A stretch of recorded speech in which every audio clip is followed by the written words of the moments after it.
Well, hello to my online class at AFS 3250. In a way, this video lecture will serve as my shout out. I appreciate the students who so far done their video intros and pre-reflections. Many of them were really, really good, really, really nice. So my name is Professor Elra Radney. I'm a Detroiter. Wayne State University is my college alma mater. I did my undergrad there in Africana Studies. It's now called African American Studies now.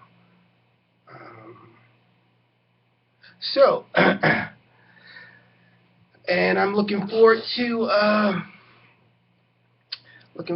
a lot of lively and profound discussion in the continuation of the discourse and conversations we've started thus far, looking at CLR James, the Black Jacobins, and the whole Saint Domingue drama with regard to the emergence of the first Black Republic, Haiti, and also that being a site of the first struggle for human rights, actually. Yeah, so, and the class divisions are really, really interesting in that piece. We talk about the big whites, small whites, the mulattoes, and the gens de couleur, the free people of color, and the enslaved black population, you know, and the and within the big whites we have that bureaucracy and the revolutionaries and the non-revolutionaries emerging, and why? So why does, and that brings to mind why CLR James chooses the notion of the Black Jacobins, right? This notion of the Black Jacobins to title his novel. I mean, and so what does the Jacobins mean in the context of the French Revolution, in the context of this emergence of these French revolutionaries? Well, the theory and the philosophy behind their revolution is named the Jacobins, this Jacobin class. But what CLR James is saying is that Toussaint Louverture and the uprising of mulattoes and enslaved blacks represents that Jacobin notion more closely, more vividly, more practically, right, than these white European Jacobin version. What we see most of the time with regard to the this Jacobin theory being extended to the blacks in Saint Domingue via these class of whites is always this white betrayal. You know, the principles of Jacobins stopped short with regard to black people. You see a constant duplicity, a constant dichotomy, a constant double standard when it comes to allowing black people in Saint Domingue, from mulattoes to the enslaved blacks, the same spirit of the law, the same color of the law, the same integrity of the law, which is formulated on the rights of man, which are the Articles of Independence and Freedom that comes out of the French Revolution. Okay, so I'm gonna start this session by calling it let's call this brief introduction Defining the Caribbean, right? Defining the Caribbean. So what is Caribbean culture? Many of you in your pre-reflections, there was this consistent assessment or idea that this particular class would be about Caribbean culture, right? And so, and when you say Caribbean culture, I think many of you mean cultural aesthetics. So an aesthetic pursuit or study of aesthetics with regard to Caribbean culture, right? And so,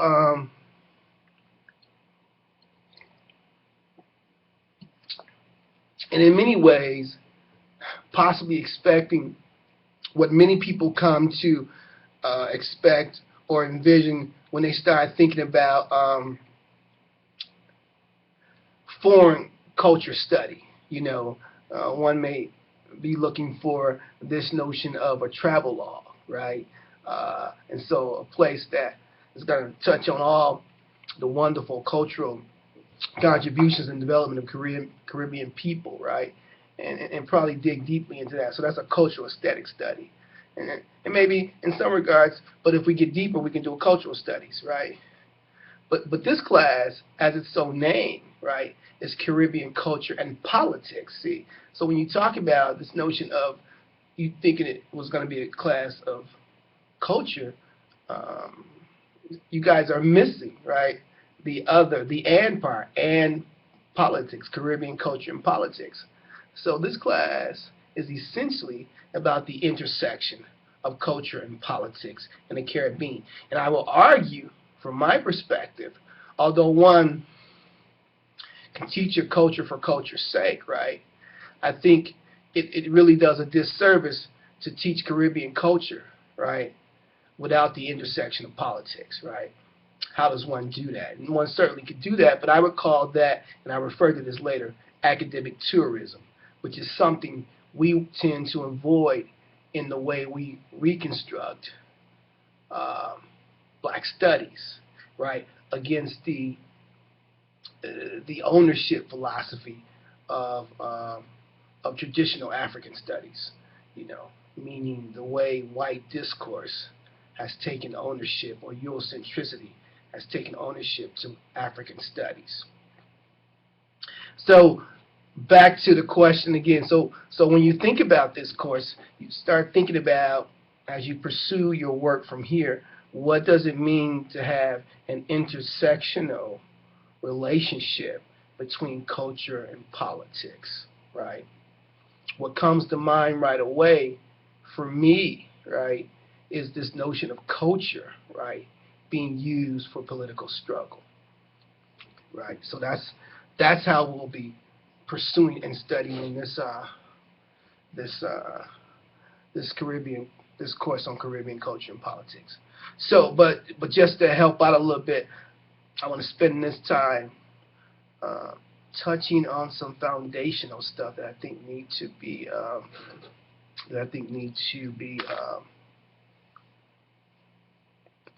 elucidated, broken down, or explained, where we can try to be on a good page here. So what is Caribbean culture? Caribbean culture is about the reconsciousness of African memory, sites of African memory, or the environments associated with African memory, expressed through song, spirituality, dance, food, and other folkways. Colliding, crashing, and also finding ways to harmonize for the sake of black survival and self-determination against the geographical and political sites known as the Caribbean. So Caribbean culture, this collision is coming from the way European domination is imposed upon the practices, the folkways of displaced Africans in that side of the Caribbean, right? And so the notion of Caribbean culture is steeped in this notion of African retention. Black people in an ordeal of slavery, right? Brutal slavery, as you read in James' text, the Black Jacobins, right? Brutal, dehumanizing, evil slavery, evil ordeals, the practice of slavery, right? Using culture in that sense. I mean, so what does culture look like in that sense? So culture has to, at least, if you start thinking, present some ways to survive and adapt, right, and progress, and certainly liberate, right, from the coast conditions, right? So much of Caribbean culture can be viewed from the lens of creolization. Creolization, the forging of new identities, from African to Afro-Caribbean, a syncretic blend, as Mintz and what's the other cat's name? Well, a syncretic blend or mixture of African traditions and European imposed influences. So African traditions, right, reorganizing themselves within the geopolitical context of European spaces of colonization and slavery. Okay? For now. Hence, Caribbean culture is infused with units of performance and expression that continue to collect and maintain African consciousness and retentions of the African personality. Catherine Dunham talks about this in her studies of dance, anthropology, and voodoo. And she talks about how dance, Caribbean dance, and voodoo in their performance and expression, right, are essentially about re-expressing sites of African memory, important things, important events, important traditions that have to do with African societies, African cosmologies, African ways of thinking about the world, right? And not so hidden, but sometimes re-expressed in a way that may be conducive to prevent Africans from being necessarily aggressed upon by Europeans who find it dangerous. But sometimes the danger is there intentionally, right? So, in other words, Africans practicing these dance formulas and these rituals for the sake of gearing and powering themselves up for revolution, to kill, right?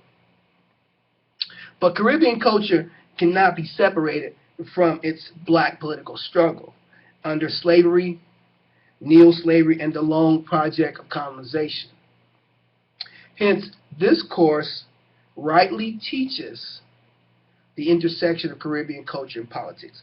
Ultimately, the Caribbean and Caribbean culture cannot be explained appropriately without understanding the European colonial project of colonization and chattel slavery in the transatlantic slave trade. To do so is, again, what I call, or in what many of my other colleagues in the field of discipline would refer to, academic tourism. Anything that is the Caribbean today starts with these two projects of European exploitation and domination, that being slavery and colonization. So that's why we pivot off, or we depart from CLR James's Black Jacobins, right? But to understand the Caribbean and Caribbean culture, we need to understand another concept, the African diaspora. Diaspora means the scattering or spreading of a spore, right? Spore, diaspora, like a flower, spreads out from its center, that part in the middle, the bud, I can't remember, the annum spreads out in the middle, just that's a diaspora, right? But in this sense, right, we're talking about the spreading of a people from a geographical and geological center, or centrality rather, of location, The African diaspora reflects Africa as the center or the main reference point, where most black people originated from, and through forced and voluntary migrations were spread to various parts of the world. Thus, the African diaspora is the spreading of black people, African descendants to the four corners of the world. African diaspora represents the triple heritage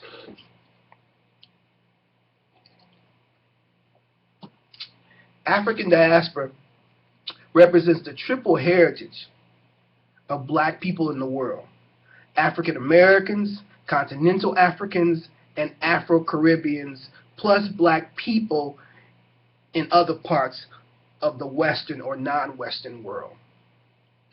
This mass dispersion of black people scattered across the world occurs through slavery, or the transatlantic slave trade, which starts in the 1500s. This diaspora came out of the slave trade and is considered the old diaspora. The transatlantic slave trade solved the European economic problem and established the foundations and investment capital to which all other industries emerged out of or took root. The framework of the African diaspora cites the awakening of global black connections and the connectedness of black people in the world. This notion of connectedness through a shared understanding of a common struggle and cultural unity. This notion of connectedness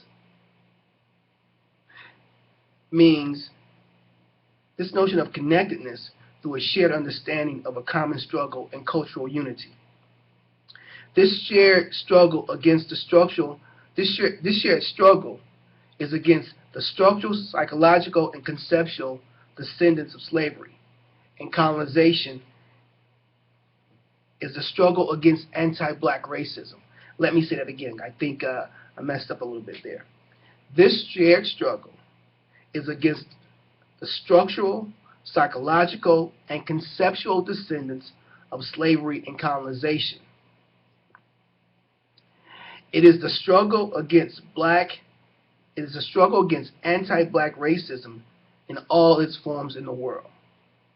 Hence, the ideology of this shared understanding is what we call Pan-African thought, which argues that wherever black people are in the world, they face the same struggle of anti-black racism. The implications of the African ethos, memory, or personalities in conjunction with Middle Passage during the transatlantic slave trade defines Caribbean culture in the context of the Black Atlantic.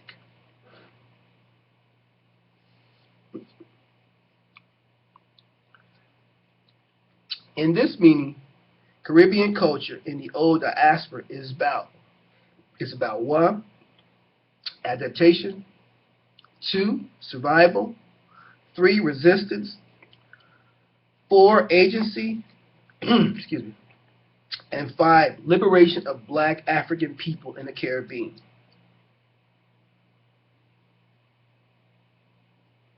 So what we see here, when we start to understand Caribbean culture, you have to understand it as adaptation within the lenses of adaptation, survival, resistance, agency, and thus liberation, right?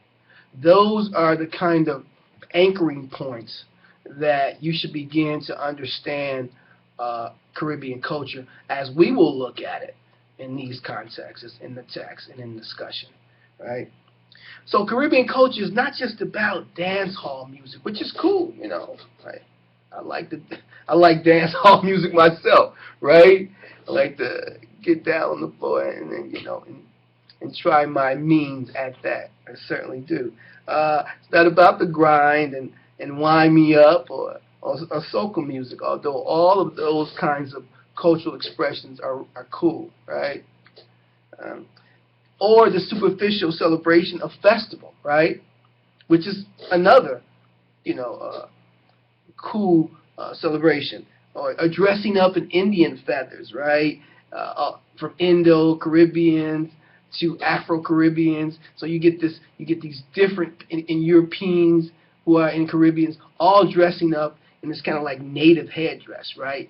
So while all that's cool, Caribbean culture is not just about that. You see, and what you call, and so you get these Indian hairdress traditions and what many people refer to as the Caribbean festivals, caravannas that happen throughout the world, right? But if you don't look carefully, what you'll miss is a message of resistance. See, even festival, right, is based in a message of resistance, right? And the reason you miss it is oftentimes because it is hidden and co-opted by European tourism and capitalistic exploitation. This hidden history or historical disappearing acts is what Quantu will refer to as invisibility in Black power in Bermuda, and what James alludes to when he talks about much of the history is hidden about the Saint Domingue and Toussaint Louverture drama. Bob Marley's contribution to reggae is one of the best examples of this message of black resistance. You can hear this in his piece called Redemption Song. Make sure you give a listen to it on YouTube, right? So Caribbean culture is about black power resisting white European domination. Think about it like that too. So what happens in the pages of CLR James, the Black Jacobins? How do the Africans in Saint Domingue use black culture as resistance, and why? They use it to survive. They use it to resist. And eventually they use it to free themselves from white European domination. At the heart of it then, Caribbean culture prescribes and promotes black revolution as a remedy and solution for the social misery of black people in the world. But a misreading of this revolutionary philosophy comes by way of what Carter G. Woodson locates and identifies as the miseducation of the Negro. I will take Woodson's miseducation concept and apply it to the Caribbean experience by calling it dysfunctional education, or educational dysfunction, which is programmed, socialized, or indoctrinated by colonial education. This is part of the colonization of knowledge and the colonization of memory for black African people. This is why Bob Marley says in the song Buffalo Soldiers, if you don't know your history, then you don't know where you're coming from. Hence this intellectual road trip for Caribbean people and for us as a discourse community in this class or throughout the text, including James the Black Jacobins, is about decolonizing the mind. Bob Marley refers to this in Redemption Song as emancipating yourself from mental slavery. Emancipate yourself from mental slavery. None but ourselves can free our minds. In this way, the intellectual road trip we go on here focuses on, in many ways, the colonized mind, which Frantz Fanon is famously known for explaining and determining its destruction, seen in black African self-hatred or black African inferiority complexes.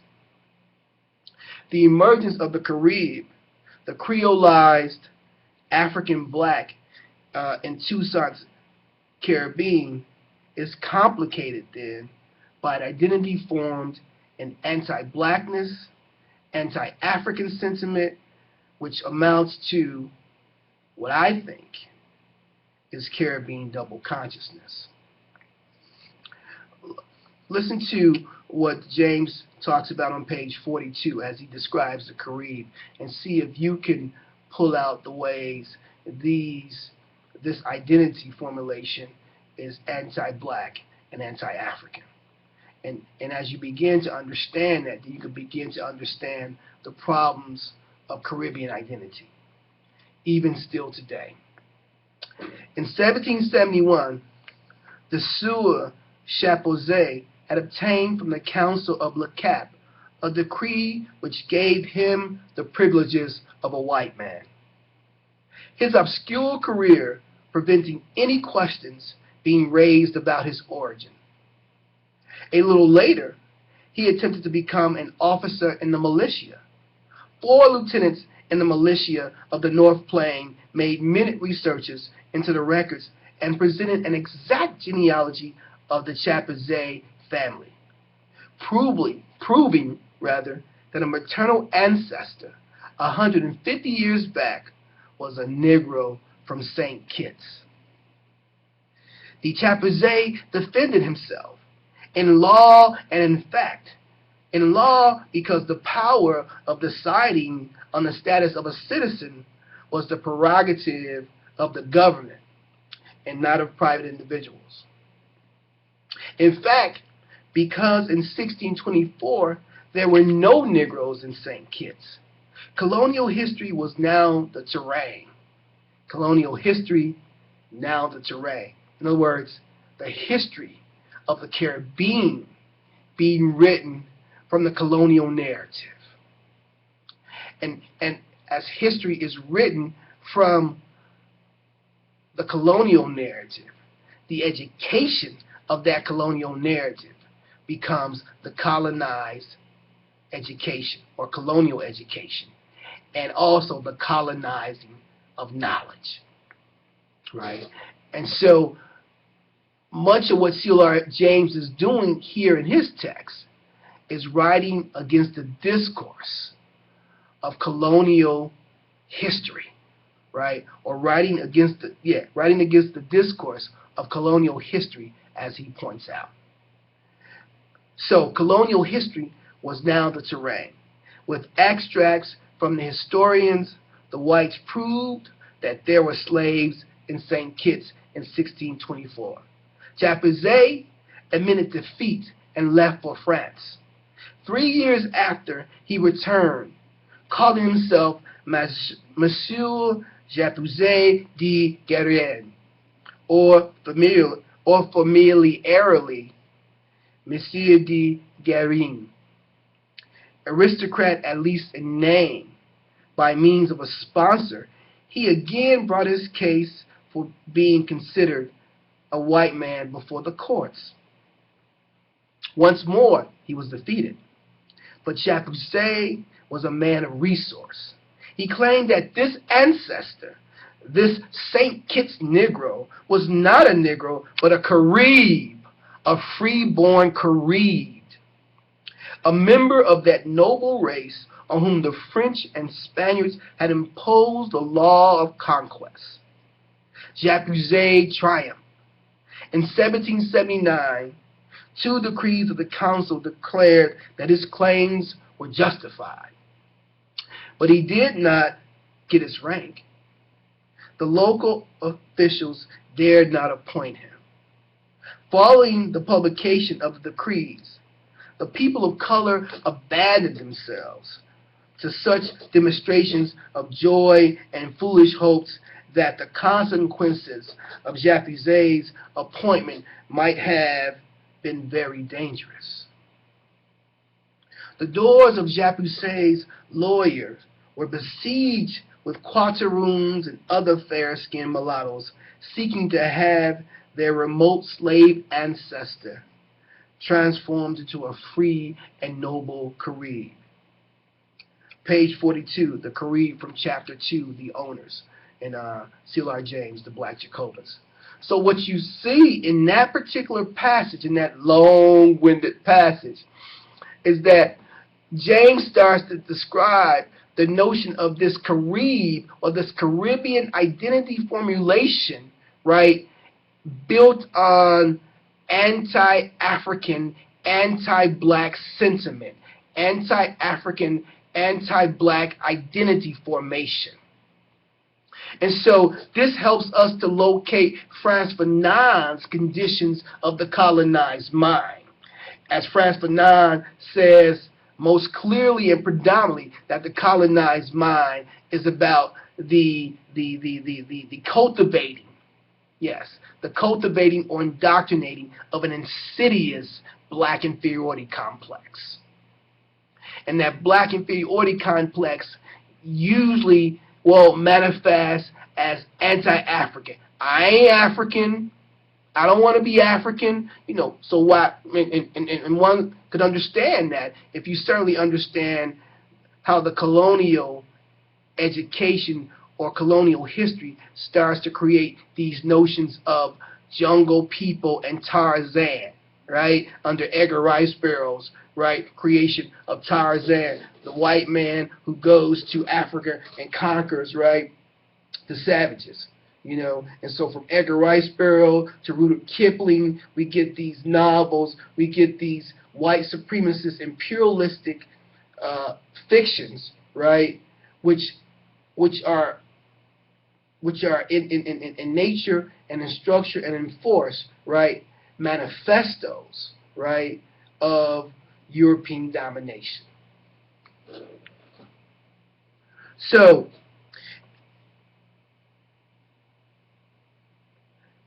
the aristocracy of skin, as James tells us, right, is rooted in this anti-black, anti-African brainwash. The aristocracy of skin, which James is saying that the Saint-Domingue society is based in or based on. This aristocracy of skin is also referred to as pigmentocracy. Pigmentocracy, right? An aristocracy built on pigment, right? Another term for pigmentocracy is shadeism or colorism. And you see shadeism as as a problem with East Indian people, or as a way of society with East Indian people. And certainly colorism is another complex ordeal in Brazilian society as well, right? And in Cuban society. We can locate this society of pigmentocracy on page 43 when James says, the advantages of being white were so obvious that race prejudice against Negroes permeated the minds of the mulattoes.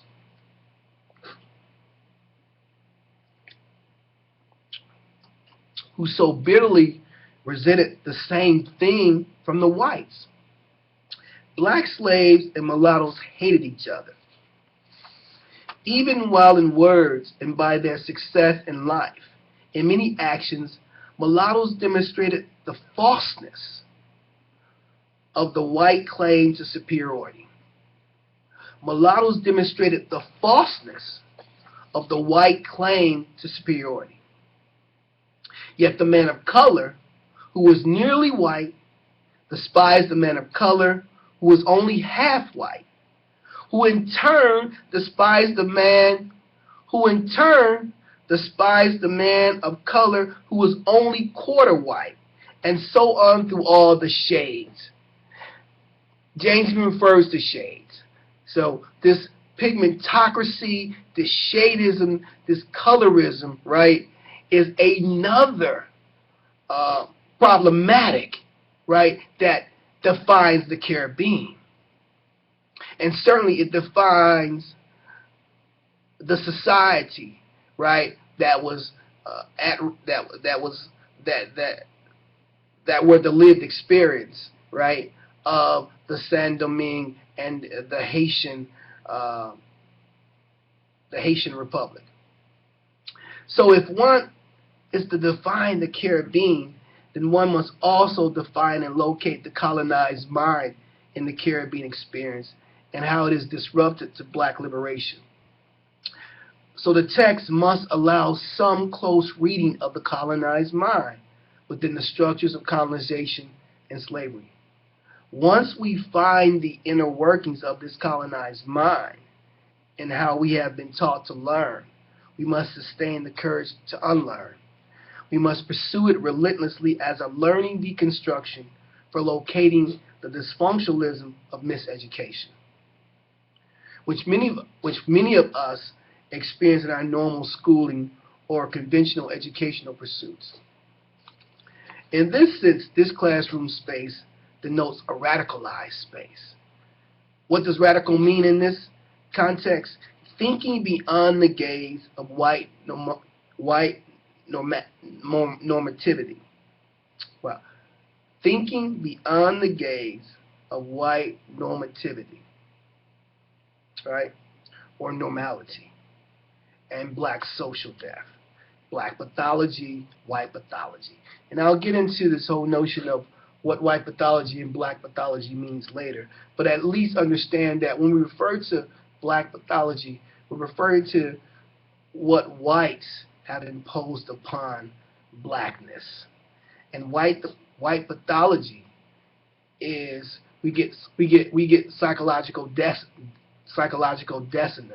as Joy DeGruy refers to psychological dissonance, this ability to psych oneself out about the way you're terrorizing and harming people. So white racialization in slavery terrorism, right, is a process of psychological dissonance, right? And so it's a process of denial, constant denying oneself, creating distance, disconnect, psychological cushions, psychological comfort spaces, that are erected as real things to the oppressor. And so those spaces are spaces that define humanity versus non-humanity. Okay, black people don't have humanity in this equation, but white people do. But white people are constantly acting inhuman to blacks, and as you see in the pages of the Black Jacobins. So as whites start to formulate these notions that justify this terrorism and this mistreatment, right, under the first roots of anti-black racism during slavery and colonization, you see blackness as a decaying matter. Blackness is redefined, reconstructed as decaying matter, and whiteness as strictly patriotic, right? Blackness as lacking patriotism because of its spaces of liberation and dissent against normalizing white racism, the racial and oppressive ideologies of society and regimes in the world. So this intellectual road trip that you and I will be on through the text, in that Caribbean intellect takes throughout the text, Caribbean people take throughout the text, from James Black Jacobins to the making of the Caribbean with Eric Williams. Eric Williams really gets into intellectual decolonization, or the intellectual road trip that's necessary for freedom for Caribbeans. This intellectual road trip, this course, is not a taming ground, but it's a proving ground, right? And in that sense, you have to understand it as a process of intellectual decolonization, right? So let me go back to this notion of how the colonization of knowledge, right, and how European white pathology and white denial creates these justifications to mistreat, enslave, and terrorize blacks, and the Ming history. One of the things we see that comes out of this is the missionary project. And the missionary project was built on lies about African or black humanity. It utilized the Hamitic curse, or Hamitic hypothesis. Hamitic borrowing from Ham, the so-called black son of Noah, the black African son of Noah, right, in the Bible. So Ham is cursed because he does something he's not supposed to do to Noah. So thus, Ham is cursed by God. And all Ham's descendants, which refer to black people, are thus cursed to be enslaved. So the Hamitic hypothesis alleges black Africans were cursed by God to be enslaved, mistreated, and dominated in this narrative and discourse. And in this same narrative and discourse, Africans are heathens, pagans, primitive, inferior. Africans have no souls. This Semitic curse and its missionary project was used to justify, rationalize, and make the enslavement of black people sanctioned by Almighty God herself. In this psychological reconstruction, whites came to Africa and corrected Africans in their so-called savagery through white European civilization. White civilization meant slavery and colonization. In this missionary facilitation, then, we see the betrayal of African humanity by white clergy. Therefore, to not trust white clergy or white Christianity, right, as the Saint Domingue blacks do, makes sense. For blacks under slavery and colonization, and according to James' text in the Black Jacobins, history finds the God of Christianity and the God of Islam is not stronger than the God or gods and religion of white supremacy. Slavery and colonization solidified the notion that blacks were a human or a subspecies. On page 102 to about 103, James tells us that the whites committed frightful atrocities against the mulattoes. They killed a pregnant woman, cut the baby out, and threw it into the flames. Now, this same incident reminds me of what happened to Mary Turner in America, somewhere in Georgia, in 1919, right? During lynching culture, the era of lynching culture. She was a lynch victim, an African American woman who was shot, who was also gasoline was thrown on her. She was set on fire, and she was pregnant at the time, and the baby was cut out. And when the fetus fell to the ground, one of the white terrorists stepped on it, and then Mary Turner was shot with more bullets to kill her at that point. So there's this parallel, right, of lynching and these atrocities and white terrorism we see in the Caribbean spaces back then in the 16th century. And we see it re-emerge in the 19th century in the American spaces, right, under Jim Crow. So the whites committed frightful atrocities against the mulattoes. They killed a pregnant woman, cut the baby out, and threw it into flames. They burnt them alive. They inoculated them with smallpox. Naturally, the mulattoes retaliated in kind. But here, as everywhere, you see, everywhere. I just gave you a pair. America, here. So James is right. Here, James is right. Here, as everywhere, the white planters began it and exceeded all rivals in barbarism, being trained in violence and cruelty by their treatment of the slaves. On page 18 in the Black Jacobins, James illustrates how black slaves responded to these evil dehumanizations in a method where culture and theology meets resistance. At midnight, celebrations of voodoo, their African cult, they danced and sang usually this favorite song: "We swear to destroy the whites and all that they possess. Let us die rather than fail to keep this vow. We swear to destroy the whites and all that they possess. Let us die rather than fail to keep this vow." So they're singing this in an African chant that's part of their voodoo ritual. The colonists knew this song and tried to stamp it out, and the voodoo cult with which it was linked in vain.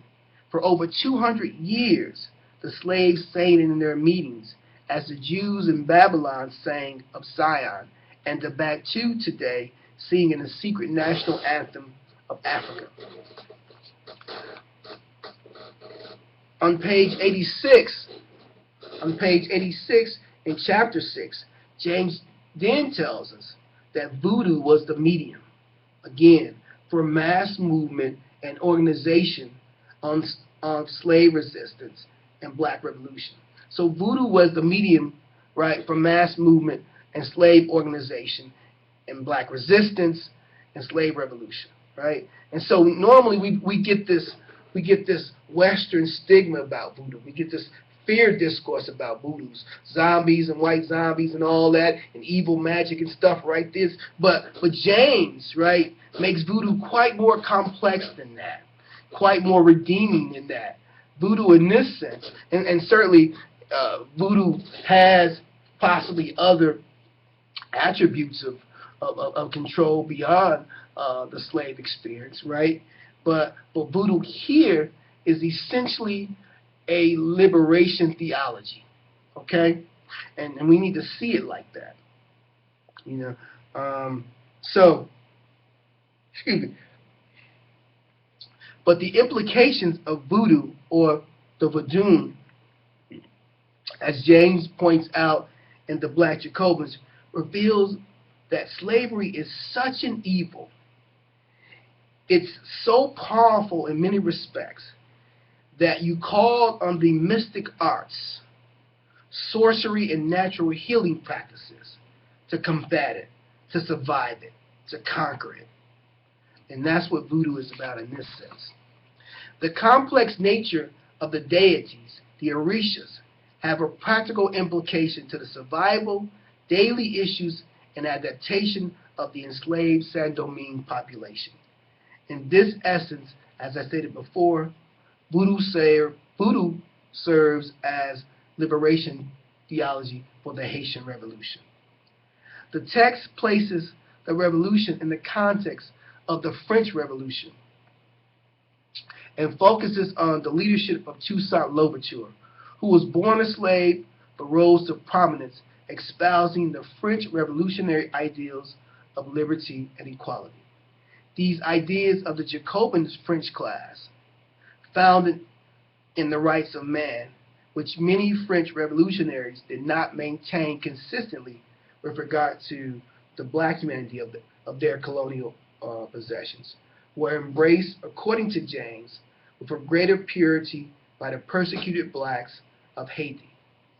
Such ideals meant far more to them than to many Frenchmen.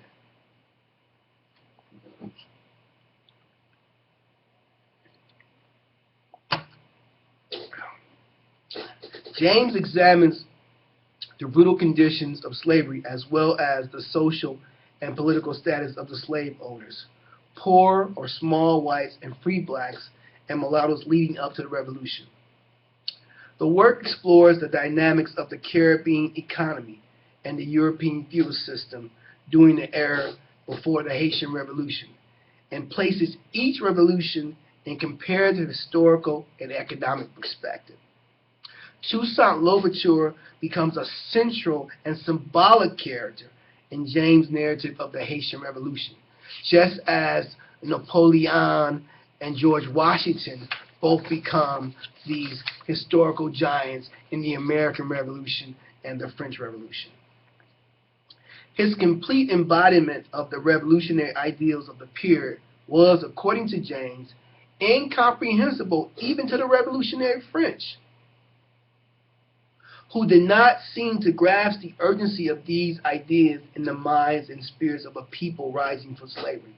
Again, even the French revolutionaries maintained this notion of black inferiority. In other words, they thought and believed wholeheartedly that black people could not understand ideas of freedom and liberty, right? And we're actually astounded that blacks were able to use something that they originated in the rights of man as liberation theory and flip it back on them for black self-determination and black liberty and black equality. Okay? Louverture had definitely asserted that he intended to cease to live before gratitude dies in my heart.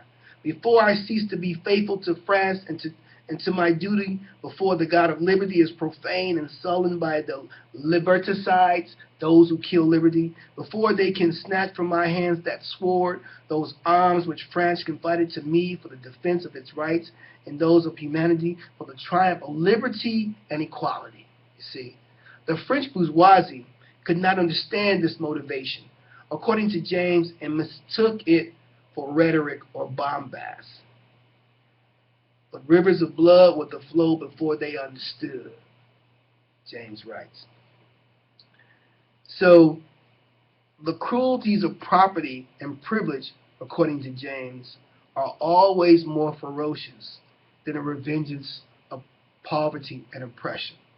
For the one aims at perpetuating resented injustice, while the other is merely a momentary passion soon appeased. The Black Jacobins is not academic history, some folks say, right? But I would say that its history responds to academic racism, but one written by a proletariat revolutionist using theory and history as a guide to revolutionary struggle. Throughout his book, James highlights the dialectical interaction between the revolution in France and Haiti, particularly the interaction between the Parisian masses, the mulattoes, and the slaves. For James, that international solidarity is the secret of both revolutions, success and necessary for human emancipation. So why? Our rulers, of course, minimize the role of revolution in history, even the ones that brought them to power, for fear of highlighting the fact that fundamental change comes from social revolution. So this is what James means when he refers to the hidden history. And so as James writes his counter-narrative, right, in the Black Jacobins, right, he is revealing an important hidden history, right? But they hold a particular animus towards the Haitian Revolution. France, as many say, have never forgiven Haiti for the revolution. And when we begin to understand the underdevelopment and dysfunctionalism that occurred in Haiti, think about the fact that France imposes a $20 billion debt upon Haiti, makes them pay. I don't know why why Haiti said they were going to pay it for the Haitian Revolution. I don't understand. That's one of the things that boggles my mind. Why pay it? I mean, you're gonna fight to get your liberation from your oppressor, and then your oppressor turns around and tells you, you owe me $20 billion for doing that. Oh, man, that's like the baddest pimp game I've ever seen. In its time, it directly threatened the slave empires in the New World. In the 19th and 20th centuries, it offered hope of insurrection for in the 19th and 20th century, it offered hope of insurrection for independence to the colonies, subject to the European empires. It has always been a challenge to liberals and their counsel of piecemeal reform and gradualism, which rarely, if ever, delivers change and instead promises a countermodel of class struggle and revolution. So as you start putting together these notions, these frameworks, I want you to think about a few things. Context, right? Narrative, right? And educational dysfunction, and the colonial project. So when we talk about context, right? We're talking about James writing this, right, in a way to mobilize African unity. And so he's writing this in 1939 when colonization is still a very vital part of African society, of the African continent. So James is writing this on one hand as a Pan-Africanness to espouse African liberation. And so he's using a real model of history, right, as a theoretical and historical kind of reference to help African people deconstruct and break down the way the colonized mind works through colonial education or colonial history. Because as you begin to understand African history too was also obliterated under the European colonization. It's people like Hegel who says Africans have no history, thus no real development in the philosophy of history. And so as Eric Williams will say over and over again in the next text, right, the making of the modern Caribbean, is important that blacks in the Caribbean and blacks in Africa and blacks in America write their own history and write their history in ways that present them in favorable and heroic tales. And so this is what CLR James is doing in one part at the heart of. And his context is that he was responding to a discourse, right, of colonial narrative. Writing a colonial narrative, if colonial narrative cultivates what Frantz Fanon says as this psychoaffective disorder of black inferiority complexes or self-hatred, then the colonial narrative must be all about white supremacy. You know, just like I used the instance of Tarzan, and if you think about Rudyard Kipling and all these jungle taking Indian people and African people and relegating them to the exotica, right? Jungle Book, you know, by Rudyard Kipling, Mowgli's Brothers, all of that, taking a whole people in that geographical space and making them into primitive children's stories, you see. And so it's those kind of things. And so even one of Rudyard Kipling's most noted novels, Gunga Din, the hero Gunga Din is about an Indian who turns against his own people in the Indian Revolution, and thus he's an Indian to his white oppressors. You know, so it's those kinds of things. Those are white supremacist, imperialist manifestos done by way of fictional accounts. You know, and so this is the narrative that CLR James is countering. This is the context that CLR James is writing up. Even the way Haiti today is used as a site of black dysfunctionalism, of black decay. You know, it's just like Haiti and Detroit, you know, are both used to say that black people can't govern themselves properly without the correction of whites. And so CLR James is writing against those contexts, those narratives, and he's writing against those discourses, that conversation, those arguments, those knowledge claims around black people. And Haiti being the only place where a successful black revolution was waged and the first black republic, it has to be taken out. It has to be disparaged. It has to be stigmatized. It has to be hidden and obscured in all this Papa Doc, you know, so-called black theology, what one reporter calls the dark land.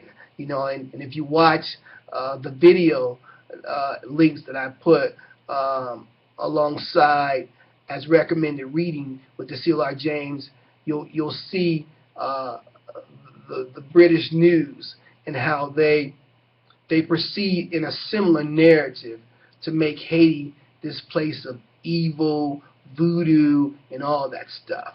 But what you don't get is this backlight, this backdrop, right, on what Haiti was about during this colonial slave period, right, and how these people how the dysfunctionalism, if and one certainly can locate it, right, identify it, comes out of the evil of whites in that particular way, and black people being forced to survive in some real atrocious situations, right? So one can't wipe that off of them, right, so easily. Identities are formed. It's like what Jamaica Kincaid says. She talks about she has two mothers, a colonial mother and a biological mother. And the colonial mother is always an interloper, is always a disrupted presence, right? Even in the relationship between her and her biological mother. And so that colonial mother is this colonial indoctrination, this colonial political regime imposing upon black people's lives these ways of thinking, these ways of being, these dehumanizing steps and stages. And so when you look at Haiti, it's the same way. This experience that comes out of the Atlantic slave trade and colonization in Saint-Domingue creates, right, a kind of black people and a kind of white people, right, that are a product of that particular environment. Okay? So, I hope this was good, and I look forward to some discussions. And I'm not going to go back and edit my mistakes in the video, so I'm just going to let it go like that. I'll see what I can do. But so, hold it to the tiredness of my head and not my heart. And this is my first video for you guys, and I'll get a little bit more precise and perfect in my execution next time. Take care and thank you.